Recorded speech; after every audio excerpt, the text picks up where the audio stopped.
नमस्कार विद्यार्थी मित्रांनो, सोमनाथ कोकतरे या युट्यूब चॅनलमध्ये आपलं सहर्ष स्नेह स्वागत। आज आपण गणित प्रावीण्य या परीक्षेमधील अत्यंत महत्त्वाचा असणारा सुरुवातीचा जो काही टॉपिक आहे तो म्हणजे संख्याज्ञान। त्या संख्याज्ञान या प्रकरणाची आपल्याला आज माहिती पाहिजे आहे। मित्रांनो, संख्याज्ञानमध्ये कोणत्या प्रकारचे प्रश्न विचारले जाऊ शकतात किंवा त्याची जी काही मूलभूत माहिती आहे ती मूलभूत माहिती आज आपल्याला या प्रकरणामध्ये अभ्यासायची आहे। चॅनलवरती जर नवीन असाल तर चॅनलला सबस्क्राइब करायला विसरू नका आणि जास्तीत जास्त विद्यार्थ्यांना दिलेली जी काही व्हिडिओची लिंक आहे ती लिंक पाठवायला अजिबात विसरू नका। मित्रांनो, बघूया आपण महाराष्ट्र गणित अध्यापक महामंडळ प्रकरण 1 संख्याज्ञान यामध्ये नेमके कोणत्या प्रकारचे क्वेश्चन्स जे आहेत किंवा कोणत्या प्रकारची माहिती जी आहे मूलभूत माहिती ती आपल्याला असणं आवश्यक आहे। बघा, यामध्ये जी काही माहिती आहे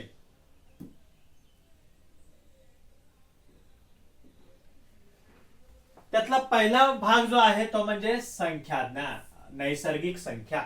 काय? नैसर्गिक संख्या। आता नैसर्गिक संख्या म्हणजे नेमकं काय? नैसर्गिक संख्या कशाला म्हणायचं? नैसर्गिक संख्या आपण कशाला म्हणतो? इन इंग्लिश नॅचरल नंबर्स, त्याला आपण काय म्हणतो? नॅचरल नंबर्स असं म्हणतो। म्हणजे ज्या वेळेस सुरुवातीच्या कालखंडामध्ये काही वस्तू ज्या आहेत, वस्तूंची देवाणघेवाण करण्यास सुरुवात झाली, त्यावेळेस मोजण्यासाठी ज्या संख्या आपण वापरतो त्या संख्यांना आपण मोज संख्या सुद्धा म्हणतो। याचाच अर्थ काय की नैसर्गिक संख्या ज्या आहेत या नैसर्गिक संख्यांना दुसरा शब्द आहे मोज संख्या। दुसरा शब्द कोणता आहे? मोज संख्या। नैसर्गिक संख्यांनाच आपण मोज संख्या असे म्हणतो। मग अशा कोणकोणत्या संख्या आहेत? त्या ठिकाणी बघा, 1 2 3 4 अशा पद्धतीने 1 2 3 4 5 6 अशा कितीही संख्या ज्या आहेत त्यांना आपण काय म्हणतो? नैसर्गिक संख्या असं म्हणतो। मित्रांनो, सर्वात लहान नैसर्गिक संख्या जी आहे ती कोणती आहे? 1 आहे। सर्वात लहान नैसर्गिक संख्या कोणती दिलेली आहे? 1 दिलेली आहे। आणि सर्वात मोठी नैसर्गिक संख्या जी आहे ती आपण या ठिकाणी सांगू शकत नाही, कारण अशा अनेक संख्या ज्या आहेत अशा अनेक संख्या आपण लिहू शकतो आणि मोठी संख्या सांगणं आपण अशक्य आहे। म्हणून लहान नैसर्गिक संख्या तुम्हाला कळालेली आहे कोणती आहे? 1 आहे। नैसर्गिक संख्या म्हणजे काय ते तुम्हाला समजलेलं आहे। चला नेक्स्ट बघूया आपण पूर्ण संख्या। आता पूर्ण संख्या म्हणजे नेमकं काय? त्याला आपण काय म्हणतो? होल नंबर्स असं म्हणतो। त्याला आपण इंग्रजीत काय म्हणतो? होल नंबर्स असं म्हणतो। ज्या नैसर्गिक संख्या आहेत त्या नैसर्गिक संख्यांमध्ये समजा इथून पुढच्या ह्या ज्या संख्या आहेत त्यांना आपण काय म्हणतो? नैसर्गिक संख्या असं म्हणतो। बरोबर आहे? त्यांना आपण 1 पासून पुढच्या ज्या संख्या आहेत, 1 पासून पुढच्या ज्या संख्या आहेत त्यांना आपण काय म्हणतो? नैसर्गिक संख्या। आणि त्यामध्ये शून्य मिळवल्यानंतर म्हणजे शून्य पुढे घेतल्यानंतर त्यामध्ये शून्य घेतल्यानंतर मग मात्र काय तयार झालेलं आहे? या नैसर्गिक संख्या ज्या आहेत त्यात यामध्ये ज्यावेळेस आपण शून्य घेतो त्यावेळेस मग काय होतं? त्या पूर्ण संख्या होतात। त्यांना आपण काय म्हणतो? पूर्ण संख्या असे म्हणतो। लक्षात आलं? पूर्ण संख्या म्हणजे काय? नैसर्गिक संख्या आणि शून्य, नैसर्गिक संख्या आणि शून्य यांचा एकत्रित जो समूह आहे त्या समूहाला काय म्हणतात? पूर्ण संख्या असे म्हणतात। ओके, नेक्स्ट बघा काय दिलेलं आहे? विरुद्ध संख्या। आता मी या ठिकाणी 5 हा अंक लिहितो। बघा 5 आणि मी इथं लिहिलं -5। बरोबर काय आलं रे? बरोबर आलं 0। बरोबर आहे की नाही? हा म्हणजे 5 या ठिकाणी अधिक -5 यांची बेरीज किती येते? 0। म्हणजे जेव्हा दोन संख्यांची बेरीज ही 0 येणार आहे, जेव्हा दोन संख्यांची बेरीज 0 येणार आहे। बघा 6 अधिक -6 बरोबर काय येते? बघा 6 मधून हे अधिक वजा काय होणार आहे? वजा होणार। म्हणजे 6 - 6 उत्तर किती आलं? 0। लक्षात आलं का तुमच्या? बघा दुसरं अनेक उदाहरण सांगतो। काय? 7 अधिक -7 म्हणजे अधिक आणि वजा वजा होतं।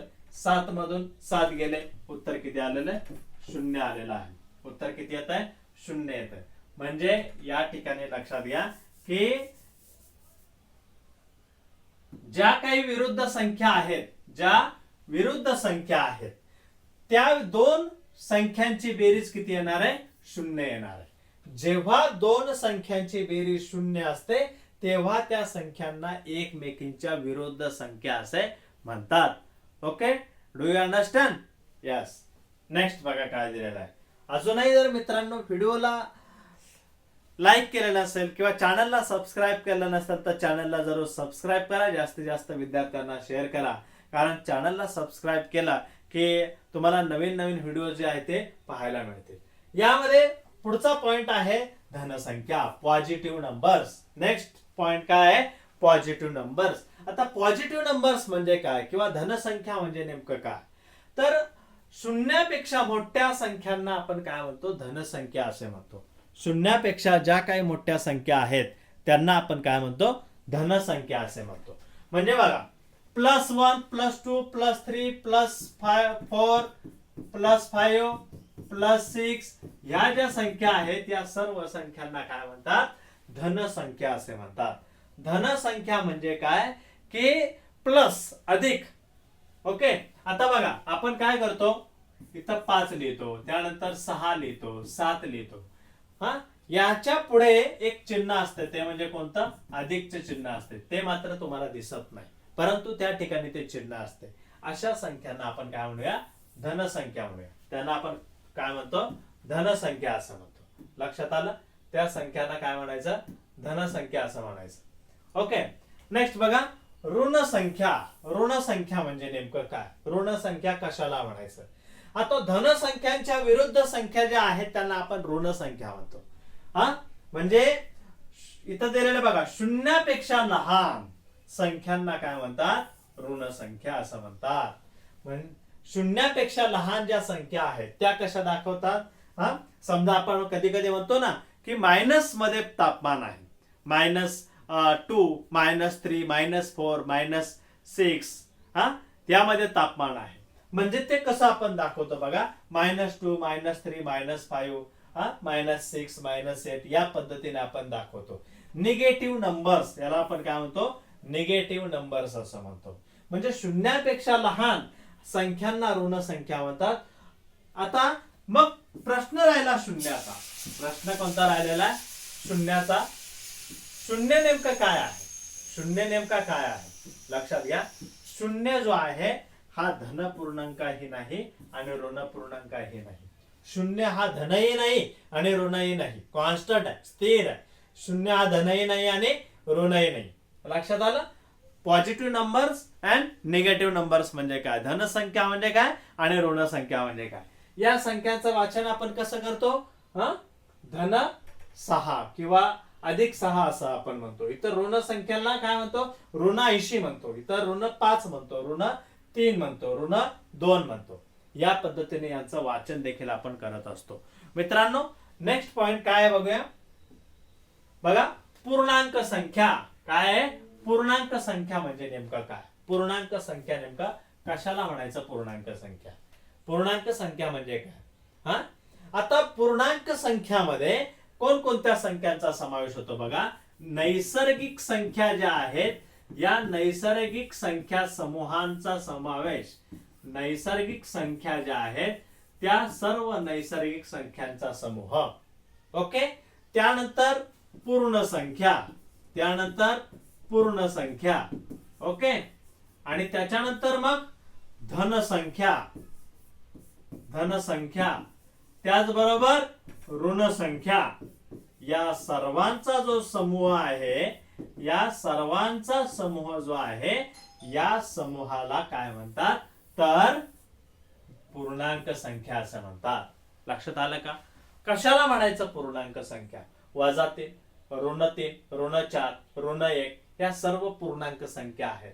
तसे 0, 1, 2, 3, 4 म्हणजे ऑल सेट, ऑल नंबर्स म्हणजे नैसर्गिक संख्या असू द्या, पूर्ण संख्या असू द्या, धनसंख्या असू द्या किंवा ऋणसंख्या असू द्या, या सर्वांना आपण काय म्हणतो? पूर्णांक संख्या असं म्हणतो. महत्वाचा पॉइंट आहे की पूर्णांक संख्या म्हणजे नेमकं काय, कारण नवीन सिलेबस जो आहे त्या नवीन सिलेबस मध्ये या सर्व संकल्पना ज्या आहेत त्या दिलेल्या आहेत. गणित प्रावीण्याचा जो काही नवीन सिलेबस आहे त्यामध्ये आपल्याला या संकल्पना अभ्यासाला दिलेल्या आहेत. ओके, नेक्स्ट पॉइंट बघा काय आहे, रोमन संख्या. आता रोमन संख्या नेमकं कशाला म्हणायचं, रोमन संख्या नेमकं कशाला म्हणतात. आता बघा रोमन संख्या कशाला म्हणायचं. तुम्हाला माहितीये की ग्रीक सम्राट जो आहे, ग्रीक रोमन साम्राज्य जे आहे त्यामधून ह्या रोमन संख्या या ठिकाणी आलेल्या आहेत. ओके, आता रोमन संख्यांचा एक स्पेशल व्हिडिओ जो आहे तो आपण स्कॉलरशिप साठी बनवलेला आहे, तो तुम्ही पहा. त्यामधून रोमन संख्या म्हणजे काय सविस्तरपणे समजून घ्या. इथं आपल्याला काही रोमन संख्या ज्या आहेत त्या माहिती असणं आवश्यक आहे. कोणत्या रोमन संख्या माहिती पाहिजेत की 1 ला नेमकं काय म्हणतात, 5 ला काय म्हणतात. बघा इथं 1 ला काय म्हटलेलं आहे या पद्धतीने आय. ओके, म्हणजे 1, इथं व्ही 5 ला, 10 ला एक्स, 50 ला एल, 100 ला सी, 500 ला डी आणि 1000 ला एम. बरोबर आहे. L C D M, I V X L C D M या ठिकाणी या संख्या दिलेल्या आहेत. त्याच्यानंतर बघा इथं 1 to 10 दिलेल्या आहेत. यामध्ये काय दिलेलं आहे 1 to 10 दिलेल्या आहेत. इथं 11 to 100 सुद्धा दिलेले आहेत. 11 ला एक्स आहे, बरोबर आहे. 20 ला काय म्हणतात एक्स एक्स, 30 ला एक्स एक्स एक्स, त्यानंतर 40 ला एक्सएल. ही संख्या बऱ्याच वेळा विचारलेली आहे परीक्षेमध्ये, स्कॉलरशिप साठी सुद्धा विचारलेले. 40 ही संख्या रोमन संख्या चिन्हामध्ये कशी लिहितात. त्यानंतर 50 ला तुम्हाला माहिती आहे एल. 60 ला बघा कसं लिहितात एल एक्स, 60 ला कसं लिहितात एल एक्स. 70 ला एल एक्स एक्स, 80 ला एल एक्स एक्स, 3 वेळेस एक्स आहे. ओके, त्यानंतर एक्स सी आणि 100 ला सी. ओके, 200 ला सी सी, 300 ला सी सी सी, 400 ला सी डी. ओके, 500 ला डी, 600 ला डी सी, 700 ला डी सी सी, 800 ला डी सी सी सी आणि 900 ला सी एम आणि इथे एम आणि इथे एम आय. या पद्धतीनं ह्या ज्या संख्या आहेत रोमन संख्या ह्या महत्वाच्या आहेत. ह्या ज्या रोमन संख्या आहेत ह्या महत्वाच्या आहेत, कारण तुम्हाला परीक्षेमध्ये या रोमन संख्या विचारल्या जातात की रोमन संख्या म्हणजे नेमकं काय, आणि यापैकीच कुठल्या तरी संख्या तुम्हाला लिहायला देतात. यापैकीच कोणत्या तरी एखाद्या संख्या ज्या आहेत त्या तुम्हाला लिहायला देतात. त्यामुळे ही जी इमेज आहे ती अत्यंत महत्वाची आहे.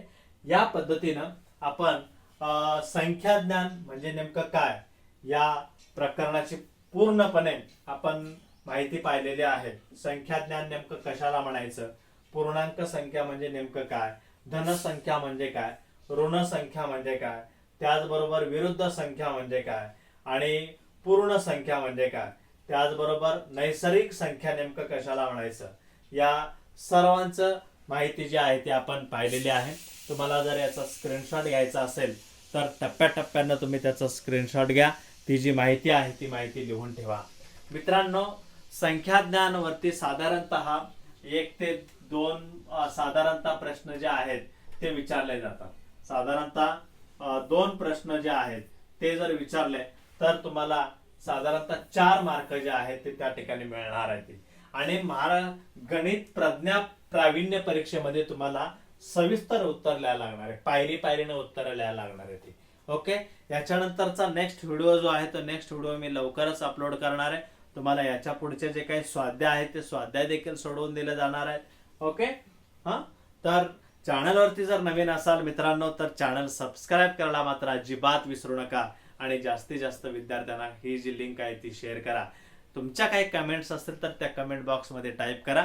त्याचबरोबर व्हिडिओला मात्र लाईक करा, कारण तुमच्या एका लाईक्सनं आम्हाला प्रोत्साहन मिळतं आणि प्रोत्साहन मिळाल्यानंतर नवीन नवीन व्हिडिओ घेऊन येण्याची संधी जी आहे ती आम्हाला मिळते. अशा पद्धतीनं आज आपण संख्या ज्ञान या घटकावरची मूलभूत माहिती जी आहे ती पाहिलेली आहे. नेक्स्ट व्हिडिओला आपण त्याचा जो काही स्वाध्याय आहे तो त्याचा स्वाध्याय सोडवणार आहोत. थँक्यू.